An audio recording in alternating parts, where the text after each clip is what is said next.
Welcome to the Let's Get Vulnerable podcast with me, your host, Dr. Morgan Anderson, clinical psychologist, relationship coach, love expert, creator of the E.S.L relationship method, and athletic wear connoisseur. My mission is to help you raise your self-worth, have great relationships, and step confidently into the next level of your life. Each week, 2 episodes will air featuring expert advice, live coaching, and tips showing you exactly how to improve your life and attract great relationships. You deserve to feel empowered, secure, and loved. So buckle up and let's get vulnerable. Welcome to the Let's Get Vulnerable podcast. It's your host, Dr. Morgan, and I'm really excited about this episode. We have some really good content for you. Of course, before we get into it, I just want to say I so appreciate each and every one of you. Thank you for being part of this community. If you want more, if you want to connect and you want to be able to ask questions, I want to encourage you to head over to our Successful Women, Great Relationships Facebook group. It's a wonderful community. I have to say, I see so much support going on in there. I love it. It makes me so happy when I see women supporting women, and we have a lot of vulnerability in there, and it's a private group, women only. So head on over. The link to join that is in my Instagram bio. We'd love to have you as part of that community. All right. And of course, I have to shout out again the retreat. We just had the retreat in Bozeman, Montana. Those of you that were there, you know it was amazing. Yes, we will do it again. As soon as we were done, I was like, okay, when can we do this again? So we will. Stay tuned. And I do have to shout out our sponsors. We had incredible gifts. So I love a good gift bag. I've been to events where the gift bag is like kind of meh. So I wanted to make sure we had an incredible gift bag for all of our guests. And we did. We had gifts from Boss Lady Apparel. They gave us a beautiful tote. We had bars from Kate's Real Food. I'm actually obsessed. And I wrote to them and was like, please sponsor us because I love your bars. They're so good and they're gluten-free. We had a drink from a company called Focus, which I'm actually drinking right now. It's PHOKUS. It's only 70 milligrams of caffeine. And I say only because I'm like a caffeine addict. And I love it because I can have it in the afternoon. And it's caffeine made from tea, and it even has L-theanine in it. So I love this stuff. We also had beautiful gifts from Victoria's Lavender, and I'll put all this in the show notes, but there was a body lotion, and it's actually a candle. So you light it and then it turns into a lotion. It's very luxurious. And we had Tree Line coffee. Tree Line is my favorite coffee shop in Bozeman. They make amazing lattes and they gave us pour over coffee. So thank you so much to all of our sponsors. Did I forget anyone? I hope I did not. I guess the other sponsor I should mention is ECAM Yoga. They're a wonderful studio in Bozeman, Montana. It's EKAM. They hosted us. So thank you, Bailey, the owner of the studio, for hosting us. We had such a good time doing yoga. All right. Today's episode. Let's dive into it. What I wanted to talk about, because I've been getting this question more and more, and I think I've talked about it on earlier episodes, but it makes sense to revisit it because it can always be revisited, is how in the heck do you have a healthy relationship after being in a toxic relationship? And maybe it's you've been in toxic dating patterns for years, or you're getting out of a relationship with someone who is a narcissist.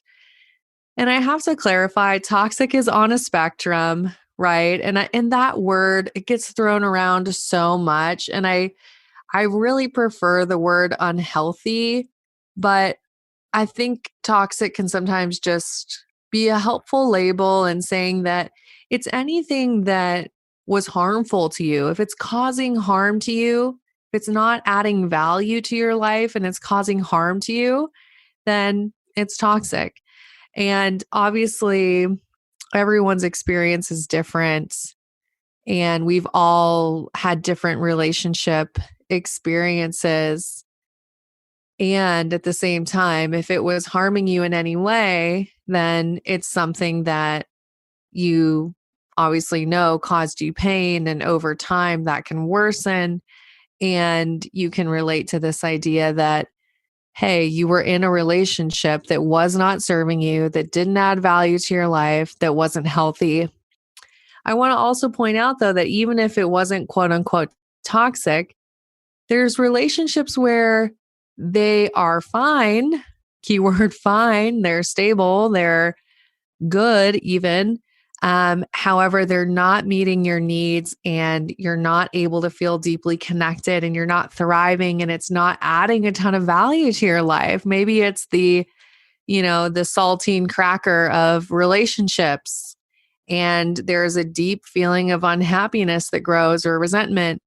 And of course, I love Tony Robbins. And one of my favorite quotes of his is, you're either growing or you're dying. So some relationships, they could be quote unquote stable or healthy even. But over time, if we're not growing together, the relationship's dying, right? So when I talk about a healthy relationship, I'm talking about two people that come together, they add value to each other's lives, and they're able to grow together as a couple, and they're able to grow as individuals while being in the relationship, right? So I want to talk about how can you experience that if you've only experienced unhealthy or toxic relationships in the past. So obviously, you know that, well, actually, I don't know. If you're just tuning into the podcast, you may not know.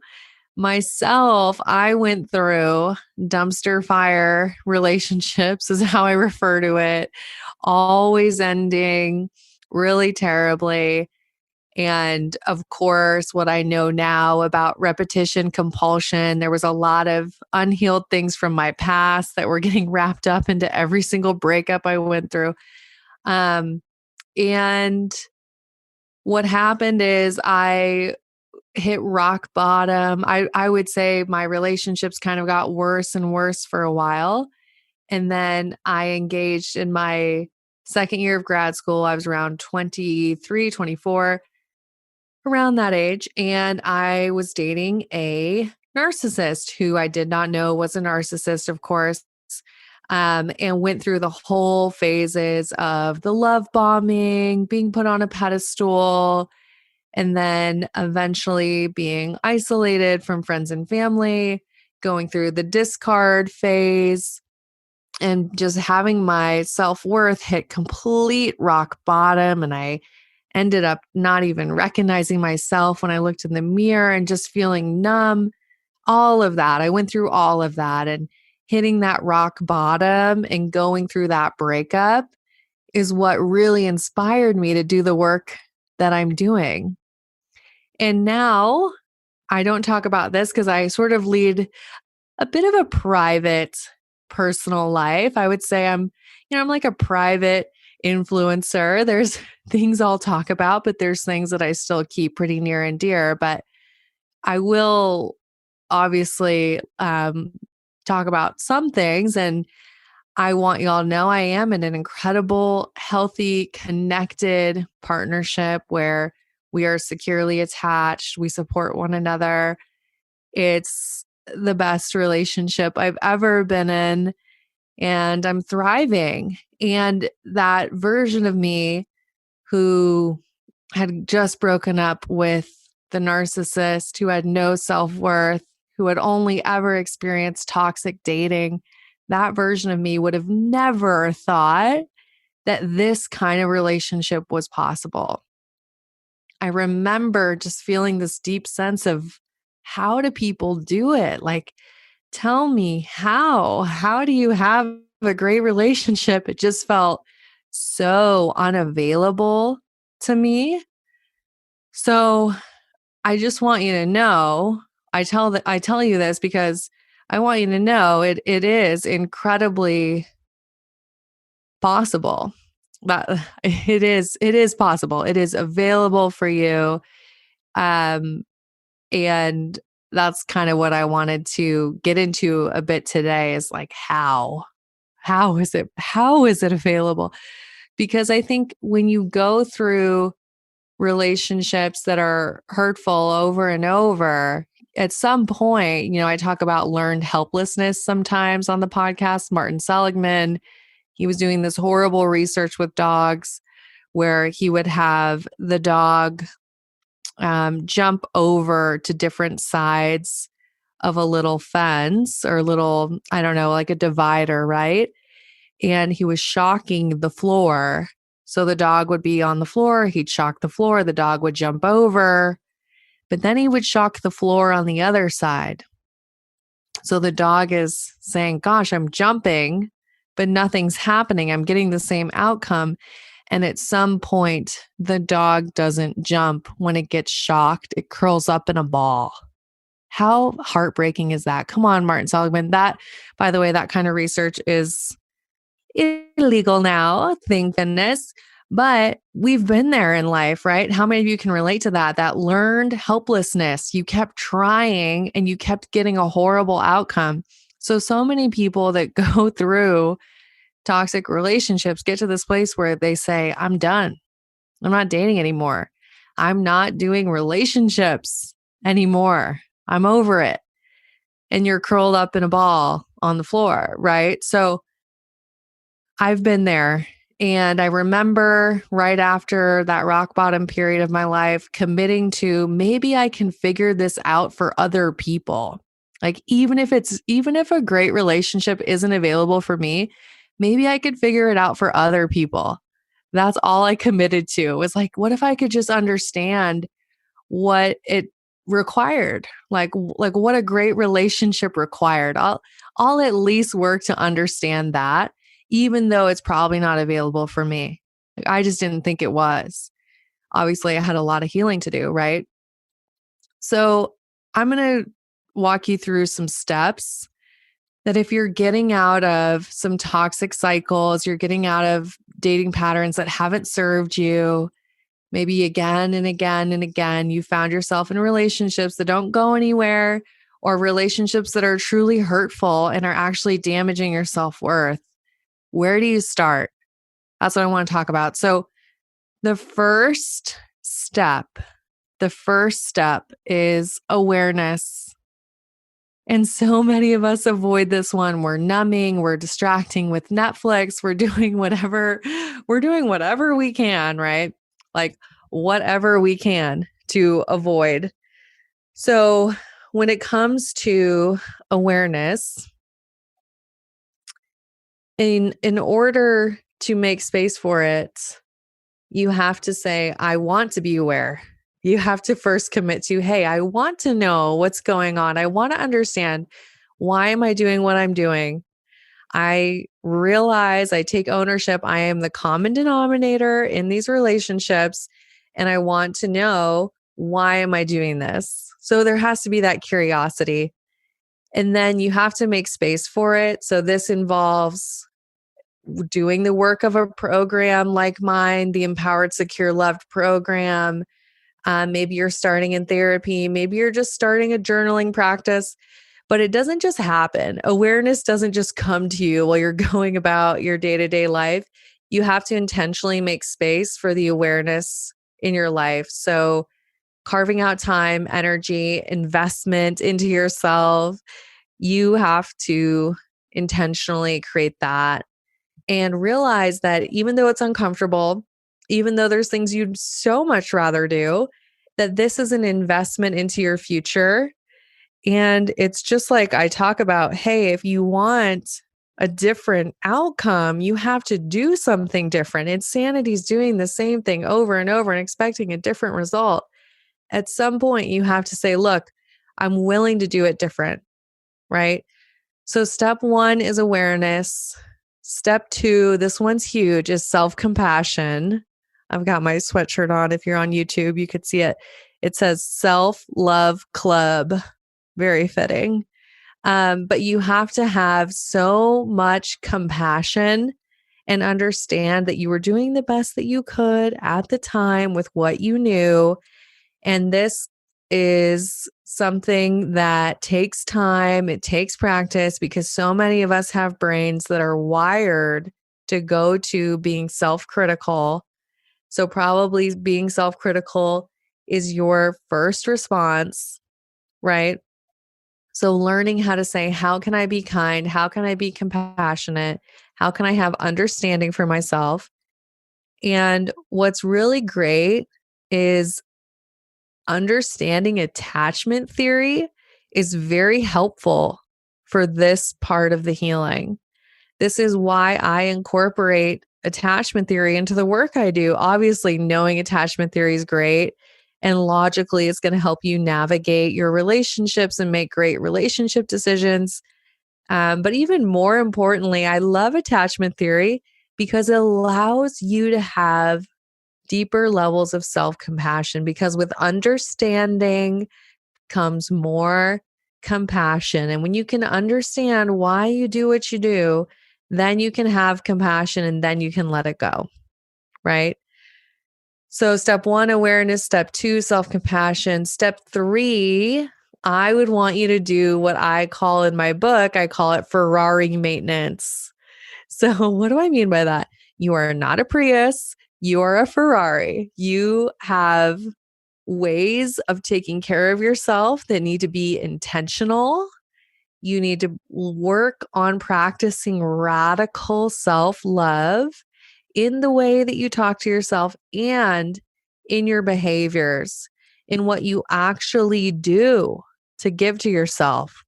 And part of that includes making the space for it, because radical self-care, really showing up for ourselves, it doesn't just happen. So making the space, creating the routines, getting really curious and saying, what do I need to fill me up? What is it that would bring joy to me, joy and excitement, right? You've probably heard me say your joy is your job. It's your most important job. So acknowledging, okay, what can I do to create joy in my life? And if you're recovering from toxic relationships or an abusive relationship, even, you realize that your self-worth got so beaten down. And there's this part of you that started to feel that you weren't worth self-care, that you weren't worth taking care of yourself. So that's why it's incredibly important that you intentionally show up for yourself and you're practicing radical levels of self-care, because you need to rewire your brain that you're worthy of love. Okay? Really important step. I hope that if you're listening and you know you need it, don't just say, okay, yeah, I know I need it. I want you to actually get your calendar out, schedule some self-care into your calendar. When we schedule things, we make them real, right? The next step I would want you to think about is, how can I process? So processing, a lot of us obviously avoid it. We don't want to do processing. We'd rather just kind of avoid and move forward and distract ourselves with a new relationship. That was my classic go-to. Like, how can I get in a new relationship as soon as possible so I don't even have to think about the last one, right? Like, wow, how helpful is that? But that's what I knew to do. That was my survival skill. And I think it does such a disservice, because obviously we just have these experiences that are piling up, piling up, piling up, and we're taking them with us into our new relationship. So processing, letting things go, fully releasing. And obviously, I would recommend doing that inside of a program with a coach, with therapy. I don't recommend doing it alone. You don't have to do it alone. So much harder by yourself. You probably won't stay accountable. You probably do it for a little bit and then you'll fall off. So really having accountability is helpful, and structure, a clear framework, right? I just think it makes it so much better. It just makes it so much easier. I'm speaking from experience. Like I tried to do this on my own for a long time. So I get it if you're trying to do it by yourself, but you don't have to, and you actually deserve support. Sometimes part of healing is saying, look, I know I just got beat down in my past relationships and I don't feel like I'm worthy of anything, but I'm just going to make one decision. And that decision is I am worthy of healing. And that one decision can be a domino effect for increasing all of your self-worth, for removing all the barriers, all the BS, and allowing you to step into your highest and best version of you just by deciding you're worthy of healing. You're worthy of the time investment, the financial investment. You're so worthy of it. And you know that your future self is going to thank you for the belief in yourself, even if it's not feeling true to yourself that you're worthy, but that there's at least a small part of you that says, guess what? I am worthy. And one day you'll look back and say, well, of course I was. And I have so much compassion for that version of me that did not feel like I was worthy. All right. Anyways, that's a random side note. So I talked about processing and then really getting to this next phase, which I would call intentional living. And maybe you've heard me say on Instagram, I don't want people to have happily ever after relationships. I believe in intentionally happily ever after. It doesn't just happen. It's not like the movies, right? Like you have to decide that you want to create a healthy, thriving, securely attached relationship. And you get curious about what do I need in order to create that? What does it look like? And when you're in the dating stage, you're saying, I am intentionally deciding to show up as a securely attached version of me that knows their worth, that knows how to set boundaries, communicate assertively, say no to relationships that don't serve me, and that I know what my standards are in connection and I'm not having any expectations, right? Like that's the next stage. So learning how to show up differently and create that intentionally happily ever after. So obviously there was a lot of things I mentioned though before we got to that, right? And of course, many people want to just skip to that step, but I'm telling you, it's not going to be available to you, or maybe it'll just be short term.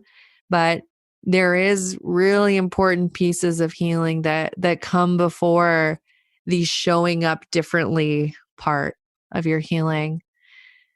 All right. I hope you liked this episode. It's been a while since I've talked about this. And as I can say, of now being out of an abusive relationship, gosh, how long has it been? I have to think about it. That's a good sign. Probably, man, like around 8 years or so. So, not having been in that kind of connection for such a long time now, I can really look back and have so much compassion and understanding that that version of me did not think that my current relationship was possible. I didn't know that I deserved it. I did not know how to achieve it, create it, attract it, whatever you want to say. I would be so grateful. Like if I could go back and talk to that version of me, she would be in tears and she would say, oh my gosh, I can't believe it. You were able to create such a healthy, happy, connected relationship with someone who adores you and respects you, and you have fun together and it's your best friend. I can't believe you were able to do that. So I know that that's my story, but I know that it's available to all of you. And that's why my work is so important to me. I'm on such a mission to help as many people as possible have high self-worth and great relationships. Because I know it's available no matter your past. You're never too broken. You've never been through too much. I know it's available. And obviously, I'd be honored to be your coach. If you're looking to do the work, you know the E.S.L program is open for application, and I would encourage you to apply. This is a really great time to join, to go ahead and start this work before the holidays so that you can go into the holidays knowing that you're already working on your healing and that you can step into 2023 ready to be in that phase where you're showing up intentionally and showing up as a different version of you instead of getting into 2023 and maybe feeling behind. So this is a great time. I'd be honored to coach you. And of course, you all know I love that you're part of this community. Thank you for listening. And I am wishing you high self-worth and great relationships. I'll talk to you soon.